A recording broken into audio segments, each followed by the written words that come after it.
TTD పాలక మండలి పలు కీలక నిర్ణయాలకు ఆమోదం తెలిపింది. పద్మావతి హాస్పిటల్లో సౌకర్యాలకు 48 కోట్ల రూపాయలు మంజూరు చేసింది. 31 విద్యా సంస్థల్లో డిజిటల్ క్లాస్ రూమ్స్ ఏర్పాటు చేయబోతున్నారు. తిరుపతిలో 20 ఎకరాల్లో ఇంటిగ్రేటెడ్ టౌన్షిప్ ని నిర్మించాలని కూడా టీటీడీ నిర్ణయించింది.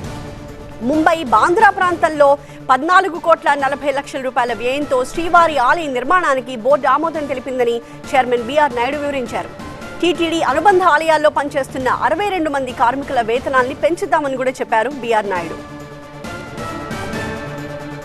భక్తుల సౌకర్యార్థం తిరుపతిలోని 20 ఎకరాల్లో ఇంటిగ్రేటెడ్ టౌన్షిప్ నిర్మాణం చేయాలని అనుకున్నాం.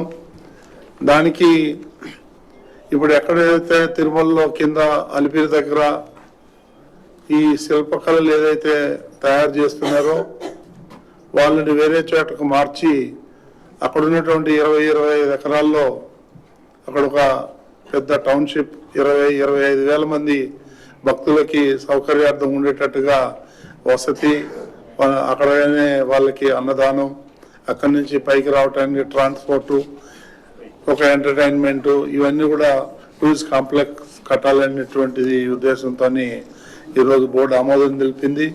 దానికి తయారు చేసేదానికి ఎవరైతే ఇంపార్టెంట్ పెద్ద ఆర్కిటెక్ట్ వాళ్ళని కూడా ఇన్వైట్ చేయాలనే ఉద్దేశంతో తీర్మానం చేయడం జరిగింది.